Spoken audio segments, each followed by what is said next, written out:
À travers ce reportage, la ville de Bécancour est fière de mettre en lumière Brigitte Bastien.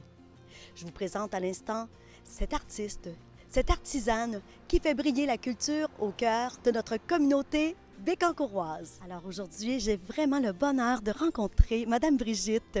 Et quand on pense la maison de Bibi, on pense à déjeuner, à brunch, mais c'est plus que ça. En fait, c'est aussi une savonnerie. Donc, et moi, Madame Brigitte, là, tu es une artiste, tu es une artisane. Raconte-moi comment toute cette histoire-là a commencé. La maison de Bibi, ça a vraiment commencé avec un coup de cœur pour les parfums, les senteurs. Écoute, j'avais 8 ans quand j'ai reçu mes premiers savons en forme de rose. Un de mes oncles m'a donné ça à Noël, puis j'ai tellement gardé ça longtemps puis trouvé ça beau. Après ça, en vieillissant, les parfums. J'adorais les parfums, je collectionnais ça. Ça n'a pas beaucoup rapport avec les savons, là, mais c'est les senteurs puis les formes. Ensuite, j'ai voyagé un petit peu. Je me suis promenée au Nouveau-Brunswick. Puis j'ai vu la savonnerie d'Olivier. J'ai dit, quelle belle affaire! C'est fantastique. C'était de toute beauté. Voir les savons sur les étalages, les blocs, la fabrication, je trouvais ça vraiment, vraiment, vraiment intéressant. Et les variétés, parce que c'est incroyable. Il y avait énormément de variétés, eux aussi, comme on en a énormément ici aussi aujourd'hui. Et puis après ça, j'ai été aussi dans l'Ouest. Puis j'en ai vu une autre. Puis j'ai dit, coudonc, pourquoi pas? On est peut-être capable de faire quelque chose en faisant ça. J'ai toujours aimé ça, travailler avec mes mains. Mais j'ai pris un tournant professionnel très différent. J'étais comptable. Puis j'ai toujours rêvé d'avoir mon entreprise. Fait qu'à un moment donné, la vie m'a amené à un chemin qui a fait en sorte que j'ai dit, bon, on commence. Il faut être entrepreneur, j'aime ça, je me lance. Je me suis lancée. On a commencé la savonnerie en 2007. Puis ça a grandi tranquillement. Avec en 2011, on a inclus le café. Puis après ça, on a commencé à faire des fudges, puis des confitures, puis tout ça. Puis tout ce qui va alentour de ça, c'est la création. J'adore créer. Je suis tout le temps en mode créatif, pas en mode comptable. Tout le temps en mode création. Quel bel équilibre, par contre. Tu es allé chercher vraiment ce qu'il te fallait. Puis après, tu as vraiment fait aller ta créativité. Puis tu le fais aller beaucoup parce qu'on le voit même dans tes assiettes, Madame Brigitte. Tes plats, tout est si beau. En plus d'être savoureux, c'est beau. Donc, écoute, puis là, tu as développé beaucoup là, sur ton volet savonnerie. Tu es rendu avec des multitudes de produits. Oui. En fait, oui, les savons à base, c'était la première chose. Les sels de bain, les bombes effervescentes. On a fait des gels douche, des crèmes, des baumes. Dernièrement, on a ajouté des petits, on appelle ça punch ta douche. C'est des petites bombes effervescentes pour mettre dans la douche pour agrémenter le plaisir d'être dans la salle de bain avec une bonne odeur. On a ajouté aussi les déodorants naturels. On s'en est fait demander longtemps. J'ai testé ça pendant 1 an sur moi-même. Pour réaliser à quel point je les aimais. Fait que on les a mis en marché cette année. On a des shampoings en barre, des huiles de massage, des produits pour l'eczéma, des produits pour le psoriasis, pour enfants, pour bébés. Puis on fait des ateliers cet été là, pour les enfants à l'extérieur, par journée de beau temps l'après-midi. Est-ce que c'est les gens qui te demandent des produits? Bien, pour les savons, les shampoings en barre et puis les déos, ça faisait longtemps que les gens nous les demandaient. Mais ça prend un temps là, pour arriver à trouver la bonne façon de faire puis la bonne recette. Puis on y était vraiment arrivés. Nos shampoings, c'est fantastique. Les déodorants aussi, c'est vraiment 2 nouveaux produits vraiment intéressants. Et si on s'arrêtait un instant pour voir comment Madame Brigitte exerce son côté artistique? Puis Madame Brigitte, quand on parle de savon, on parle artisanal, il y a quand même une méthode spéciale. Oui, absolument. On utilise la méthode de saponification à froid. Qu'est-ce que ça veut dire? C'est qu'on va utiliser des huiles végétales qu'on va transformer avec de la soude caustique. La soude caustique, c'est un produit qu'on va réaliser avec de l'hydroxyde de sodium, qu'on va mettre dans de l'eau.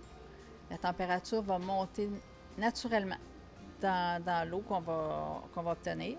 Puis, d'un autre côté, on va faire fondre nos huiles ou les amener à une température identique à celle de la soude caustique qui va refroidir. Puis là, on va les travailler ensemble. On va les brasser. Ça fait une émulsion. Puis ça transforme l'huile en savon. Ça dure peut-être 5-6 minutes avec un malaxeur. Ensuite, on va ajouter les ingrédients pour leur donner une saveur. Bien entendu, je parle de senteur. D'huile essentielle, fragrance, le moins possible. Le plus souvent des huiles essentielles. On va rajouter aussi certaines huiles pour rendre le savon plus hydratant. Comme dans le cas du savon pour eczéma, on va rajouter de l'huile d'onagre, de l'huile de chanvre, puis on va ajouter de l'huile essentielle de lavande aussi, qui est très bonne et reconnue pour aider l'eczéma. Par exemple, c'est un exemple que je donne. Ensuite, on va mettre ça dans un moule. 24 heures plus tard, on va démouler, puis on va couper ça en barres comme on voit en arrière ici. On va laisser sécher ça dans le séchoir pendant 48 heures pour qu'il soit parfait, mais on le laisse là un mois de temps. Un mois de temps complet là, qui va durcir, qui va être prêt à usage après un mois. Donc, c'est quand même une étape qui est longue. Oui, c'est long, mais c'est le temps que ça prend pour avoir une barre de savon qui va être prête à l'usage après. Donc, tous les savons sont comme ça. Tous nos savons en barre, c'est cette méthode-là qu'on va utiliser. Ben oui, il y a le côté artistique, mais il y a le côté rigueur aussi, artisanal, qui est très différent d'un savon qui est produit commercial. C'est des recettes là, qu'on suit au gramme près, puis qu'on va vraiment... on peut pas la suivre, déroger. On ne peut pas remplacer par n'importe quelle huile quand on fait un savon. C'est calibré pour arriver à un produit vraiment naturel puis hydratant en même temps. Je pense aux nouveaux produits, je pense aux nouvelles recettes. C'est moi qui les fais encore, mais c'est Michel beaucoup qui va faire la production. Après ça, il y a Gabriel, Martin, puis plein d'autres personnes qui vont faire de l'emballage, parce que c'est tout emballé à la main. On est 6 employés à temps plein, puis c'est toute la famille. Là. C'est soit ma fille avec son conjoint, mon fils avec sa conjointe, moi et Michel. Puis à ça, bien, on greffe plusieurs employés à temps partiel. Tu des projets qui s'en viennent en cours? On a commencé les soupers depuis 5 semaines. Oui, on a commencé les soupers, ça répond bien. C'est un menu totalement différent. C'est vraiment intéressant comme approche. Puis c'est un endroit où c'est tranquille de venir souper. C'est pas assourdissant le bruit. Fait qu'on reste dans notre petite approche de petite musique douce. Puis on peut jaser quand on vient chez nous pour souper. 3 soirs par semaine. C'est du jeudi au samedi. Première réservation à 5h30, puis la dernière à 8h. Fait que c'est quand même intéressant. C'est vraiment un beau petit menu qui nous ressemble beaucoup, beaucoup, beaucoup. Vraiment, on se retrouve dans notre menu. Vous favorisez aussi les produits locaux? Beaucoup. Dans les choix, dans le menu. Puis on vend un peu de produits régionaux aussi au niveau de la boutique gourmande. On fait toutes nos confitures aussi. Là. Ce qu'on vend dans le déjeuner, bien, on les retrouve sur les tablettes. Il y a nos fudges, il y a des desserts. Les desserts, on les fait aussi. Fait que c'est ça. Madame Bibi, elle a moins de temps pour faire des produits dans la savonnerie. Elle a beaucoup de temps pour faire des trucs dans le café, dans le restaurant. Est-ce que vous prenez du temps en temps pour relaxer? Bien qu'on va courir de temps en temps sur la piste cyclable, moi et Michel. Au moins 3 fois par semaine. On a un spa magnifique dans la cour, fait qu'on en profite très, très souvent. Puis on prend quand même des vacances. Là. Oui.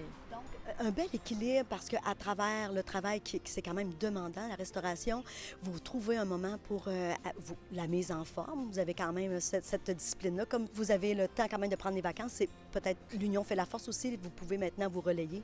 Oui, absolument. Là. Quand on n'est pas ici, ça fonctionne. Là. On est capable de prendre des vacances à tour de rôle. Si on revient aux produits, on peut se les procurer en boutique, mais est-ce que vous avez un autre moyen aussi? On les vend en boutique seulement. J'ai peut-être 2 points de vente, pas peut-être, mais on en vend quelques produits là, dans une pharmacie à Trois-Rivières, mais c'est tout. Sinon, c'est une boutique en ligne.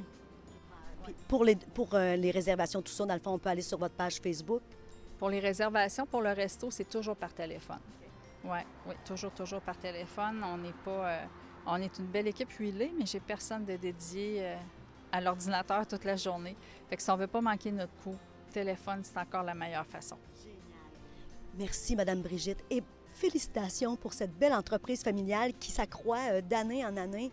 Alors, on est chanceux d'avoir ça ici à Sainte-Angèle. Alors, merci vraiment pour votre générosité. Merci, t'es trop gentille. Et c'était Lynne Richard pour Télécœur.